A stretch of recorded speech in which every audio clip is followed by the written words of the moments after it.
Hey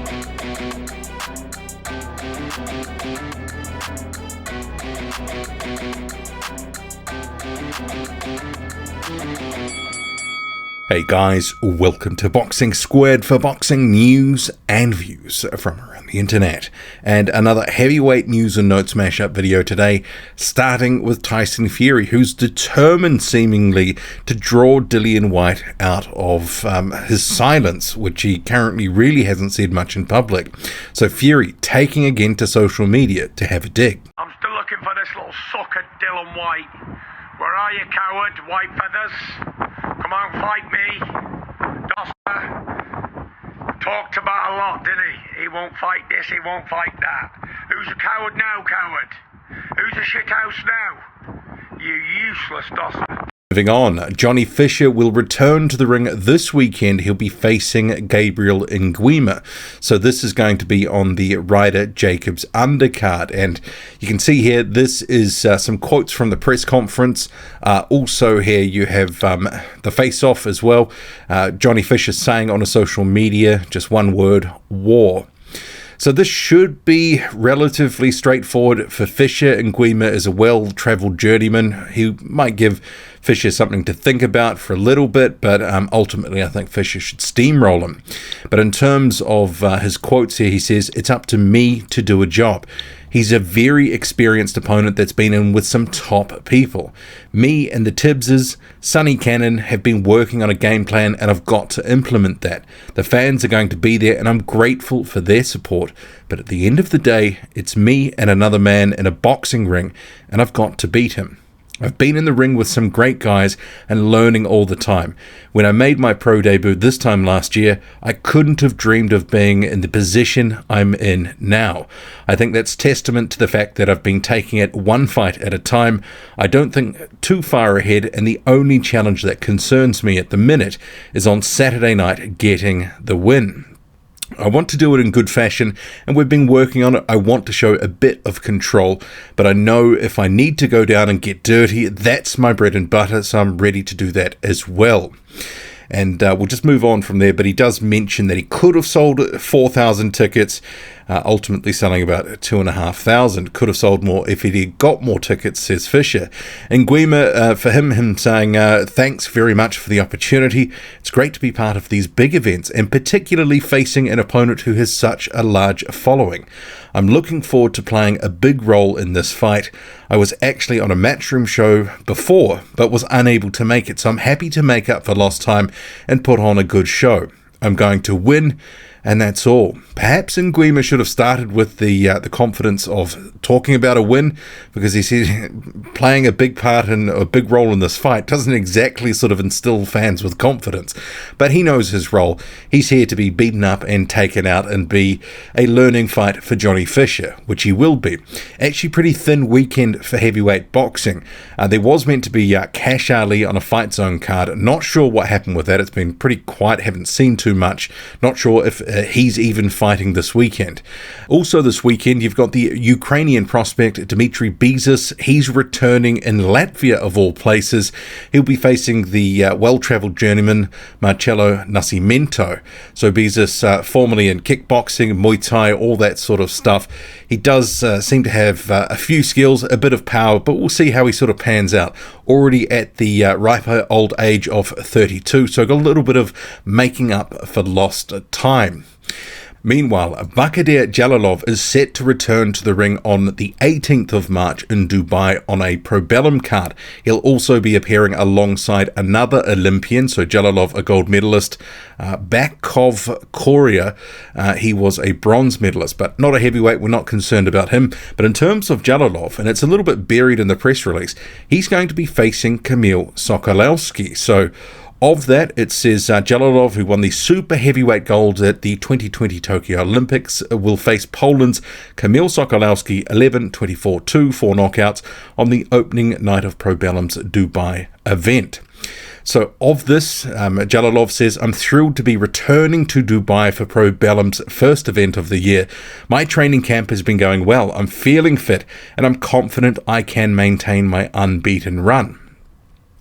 So that's actually a pretty decent opponent for this stage of Jalolov's career, 9-0, and remembering before he dropped down to the amateurs, he had about half a dozen fights, won the gold medal. He's had a couple of fights since, and now 9-0 heading into this fight with Sokolowski. And we've just seen Sokolowski come off an 8-rounder against Otto Wallin. That was a tune-up for Wallin.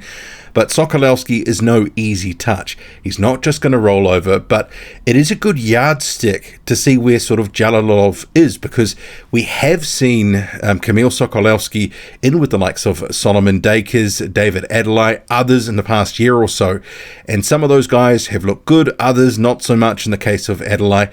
But Jalolov, the Olympic gold medalist, he needs to sort of build on, his current record, build on this gold medal, this momentum that he's sort of built up, the profile and exposure that he gets that comes with that gold, and hopefully put on a good display against Sokolowski. And there is a potential concern with Bakhodir Jalolov. Some people have questions about his chin, but of the sort of general talent, he is a very talented guy. 6'7", southpaw, moves well. He's got power. That straight left is money.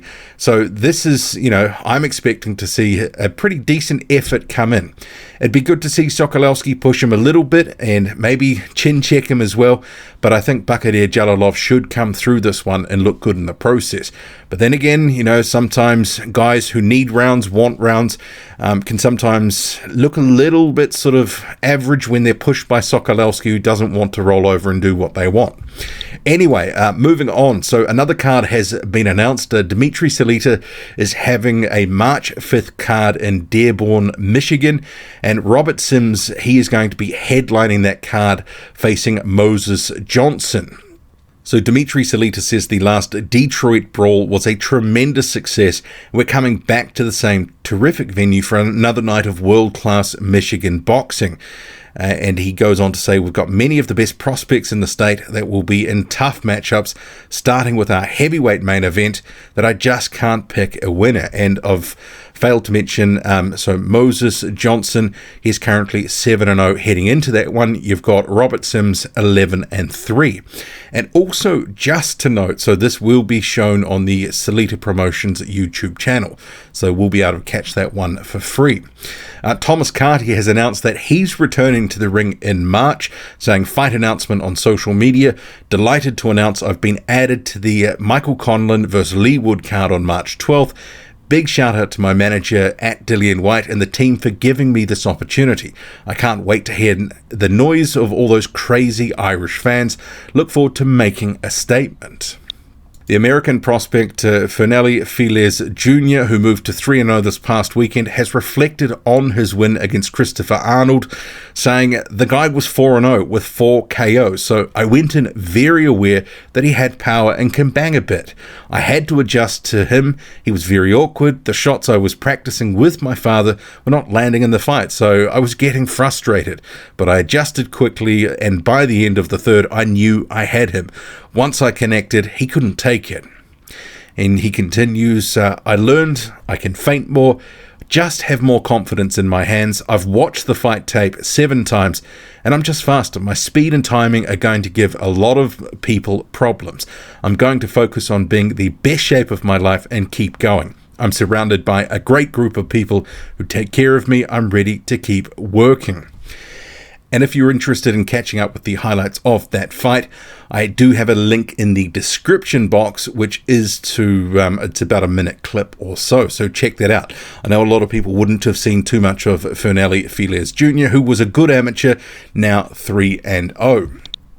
And rounding out this heavyweight news and notes mashup video, Steve Robinson, so obviously reflecting on this loss this past weekend to Shane Gill, he's come out with another post on social media, and you can see this is immediately post-fight in the dressing room, obviously cutting a bit of a forlorn figure, at least in this one here with his coach. So Robinson says it still hasn't sunk in on how Saturday night was.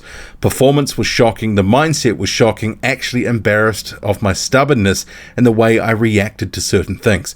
But we can't live in the past, we can't change it, and the only way forward is to move on. Shane Gill was a warrior who deserved the win and showed heart and grit, and fair play to the man.